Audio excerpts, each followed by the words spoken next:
কাজ করতে করতে না জমিদার বাড়িটা বড় মায়া লেগে পড়েছে। কোনোদিন ভাবিনি যে এটা নিজের বাড়ি নয়, এই বাড়ি থেকে আমার তাড়িয়ে দেবে। তোরা থাকবি যা যা আমাকে ঢোকা থাকতে যা।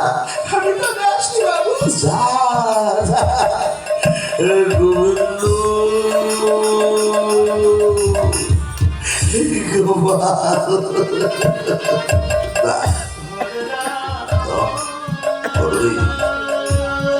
কোনদিন এই লালা আর ওই সোনার পালনকে ঘুমাবে না।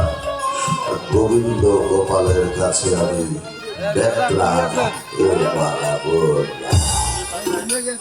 সোনার পালন করে দিয়ে যখন ধুলোই গোড়াগড়ি জমিদার লালা আমাকে তার সমুদ্রের দূর থেকে বাবাকে ডাকতে ডাকতে কি জানি কি বলতে বলতে ছুটে চলেছে। বাবা বাবা বাবা তুমি শুনছো? দেখো বাবা, বেলা তো যায়, এখনো তুমি স্নান করোনি, দুপুরের খাওয়া খাওনি। শিগগির বেরিয়ে এসো বাবা, কাছারি ঘর থেকে শিগগির বেরিয়ে এসো। চাই না এই দলিলপত্র। আরে এগুলো আমি কেন পকেটে করে নিয়ে বেরোচ্ছি এত যত্ন করে, যেগুলো আমার এক্ষুনি বললে এক্ষুনি আমার সঙ্গে সাথী হয়ে যাবে না। একটা চাই আমি কবার করে ডাকছি, কথাগুলো যেন বাবার কানে যাচ্ছে। আচ্ছা বাবা, তুমি কি পশ্চিমের জানলাটার ফাঁক দিয়ে দেখতে পাচ্ছ? বেলা তো যায়। আরে এই দড়ির পাথরগুলো এগুলো কেন পড়ে রয়েছে, যেগুলো বাবা সবসময় পকেটে করে নিয়ে বেড়ায়? বাবা বাবা সোনার পালকে নিয়ে বাবা গেল কোথায়?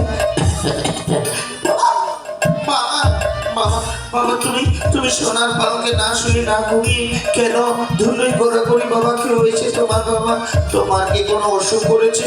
দেখো বাবা, আমি তোমার মেয়ে, আমি কোনো সেবা করতে পারি না তোমার। বাসুমতী, তুই একটু আগে কি বলবি? কেন বাবা? চেয়ে দেখো, চেয়ে দেখো পশ্চিমে জানলাটার ফাঁক দিয়ে। বেলা তো যায় বাবা, তুমি কি করছো এতক্ষণ ধরে এই কাছারি ধরে? হ্যাঁ, তুমি দুপুরের খাবার খবর খাবে, খেয়াল আছে তোমার? চলো বাবা, চলো চলো। মা বাসুমতী, তুই ঠিকই বলেছিস রে, তুই ঠিকই বলেছিস। এ শুধু আজকের বেলা নয়, এ তোমার বাবা জমিদার লালা যেন জীবনের বেলা যায়। জানিস মা, একজন ভিখারি আমাকে কি জ্ঞান দেখেছে। ওই ভিখারিকে আমি গুড়িকে অর্থ দিয়েছিলাম, আমার চোখের সামনে টাকাগুলো নদী জলে ছেড়ে ফেলে দিয়েছে। আর রজব কোটা তার বাবাকে বারবার কি বলেছিল জানিস মা? কি বলেছিল বাবা? বলেছিল বাবা বেলা যায়, আর তুইও বলছিস পশ্চিমের জানলাটার আগে দিয়ে দেখতে, আর বলছিস বাবা বেলা যায়।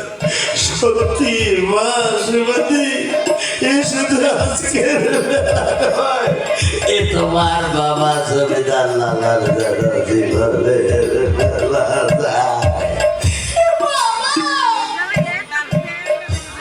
বাবা, এই দলিল পত্রগুলো কেন ফেলে রেখেছো? না না রে মা, ওগুলো আর আমার কোনো কাজে আসবে না। কেন বাবা? ও সবই আমি তোমার নামে উইল করে দিয়েছি। বাবা আমি কি চেয়েছি?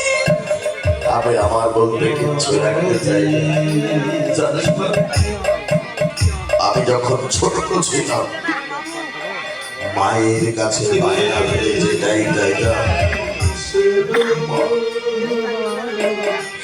মা আমার এত ভালো মানুষ ছিল, কোনদিন তার সন্তানকে খালি হাতে ফেরত দেয়নি। আজ তো আর আমার মা বেঁচে নেই, আমার মায়ের অবর্ত বলে তুই আমার মা। বাবা কি বলছো তুমি? তুই আমার মা?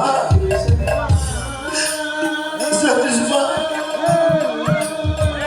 এই অবস্থার যদি কথা ধরে মায়ের কাছে কিছু চাই না। তুই তো সন্তানকে খালি হাতে ফেরত দিবি না।